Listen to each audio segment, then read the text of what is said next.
I just remember feeling like I don't know what to do. Oh my God! What do we do? The term fundamentalism is a form of religion and can relate especially to Islam or Protestant Christianity. In society today, it is found in most religions and it is associated with several forms of religious extremism and terrorism. Islamic modalities have taken the main role in these current world affairs. Terrorism is a transgressive act as it is something that is against the law. However, terrorists complete these transgressive acts as it is their religion and what they see as right. Fundamentalism is a religious movement and it is represented by the advancement of a certain strict conformity to sacred text.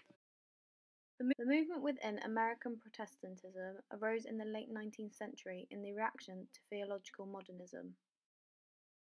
This aimed to revise traditional Christian beliefs to help with new developments in the social sciences. Fundamentalism became a significant phenomenon in the early 20th century and it then remained an influential movement within the American society into the 21st century. In society today, people link terrorism to religion and they tend to stereotype. Religious terrorism is terrorism which is carried out due to motivations and certain goals which may be related to religious character or influence. Religious extremism has now become the main cause of terrorism within recent years, and people mainly view Islam as an aggressive and terrorist religion. Often when terrorists take place in the killing of innocent people, suicidal bombings and terrorist activities, they are normally people who claim they are Muslims, although in reality these actions from ignorant people have nothing to do with Islam.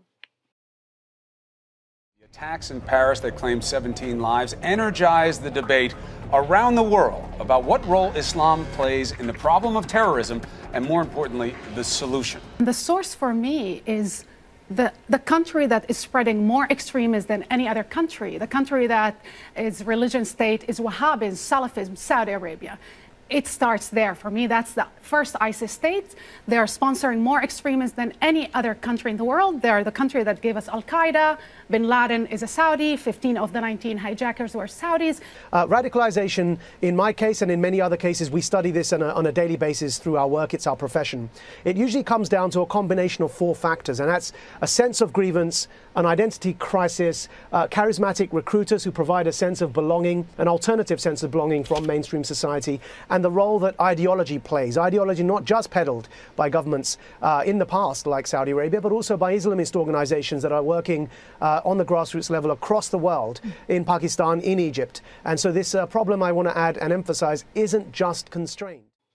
Through the years, many terrorist attacks have taken place, some worse than others. Airline hijackings have been some of the deadliest attacks within history. The deadliest terror attack was the 9/11 attacks on the World Trade Center, and this resulted in 2 plane hijackings. They carried out these suicide attacks against the United States, and almost 3,000 people were killed due to the terror attack. Aviation terrorism has a long history, and the development of this has marked the beginning of international terrorism. Some of the world's greatest religions have both peaceful and violent messages. Religious terrorists share the decision to interpret religion to justify the use of violence, whether they are Buddhist, Christian, Hindu, Jewish, Muslim, or Sikh. Adherents of Islam describe themselves as believing in the same Abrahamic God as Jews and Christians do. Christianities and their beliefs include messages of love and peace, just like other religions, and they can be used to justify the violence.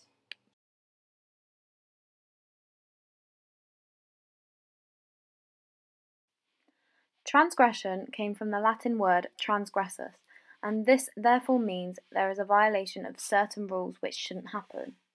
However, transgression can mean acts of evil, but also acts of pleasure. Terrorism is an act of evil, but to terrorists themselves, they are doing the right thing, as this is what their religion feels so strongly about. For example, the terrorist attack at a concert in Manchester was an act of evil, and people as young as 8 lost their lives. Certain acts are often labelled as evil, but they are transgressive or deviant, especially in these cases. Sigmund Freud was an Austrian neurologist, and he was the founder of psychoanalysis and created a new approach to understanding the human personality. Freud went on to develop a theory where humans have an unconscious in which sexual and aggressive impulses are in a perpetual conflict for supremacy with the defences against them. He was influenced by the Enlightenment and saw religion and Abrahamic religion as being a psychic due to family dynamics. Acts of evil was seen as a result from unconscious impulses through psychic and also emotional repression growing up. Sociologist Emil Durkheim spoke about religion, and he established that religion was not supernaturally inspired and it was in fact a product of society. He also identified common factors that religion placed an emphasis upon, as well as the effects religion beliefs had on the lives of all within a society. According to Durkheim, religious representations are collective representations and they express collective reality. He said that religion acted as a source of solidarity and that for people it provides a meaning of life. Religion provides social control, cohesion and purpose for people, and so do other means of communication.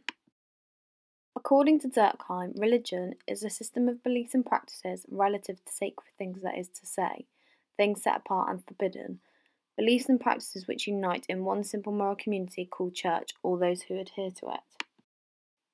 Religious terrorism also has traumatic effects on people. It can result in injuries, deaths, and also psychological trauma. The acts of these people can change a person's life forever. Also, there will be short and long-term impacts on the economy of the attacked countries.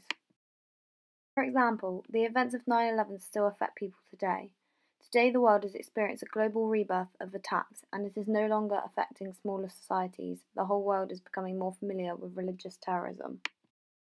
Places like the United States are spending billions of dollars a year to try and combat these terrorists, so this has a big effect on the country.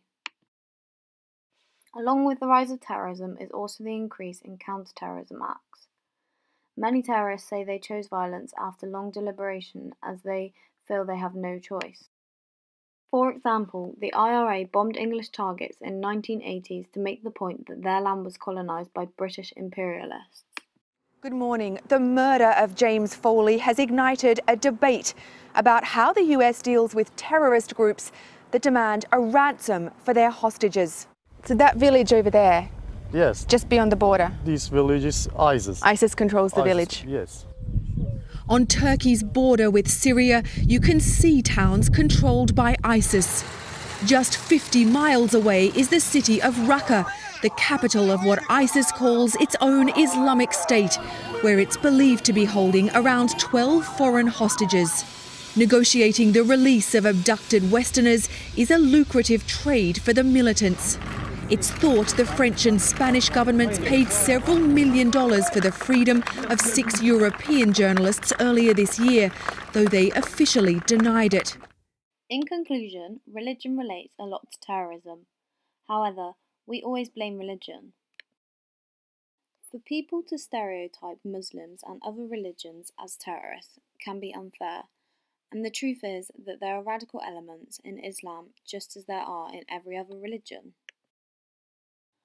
On the other hand, people do have very strong beliefs and values that they result in terrorism and take that several lives of innocent people.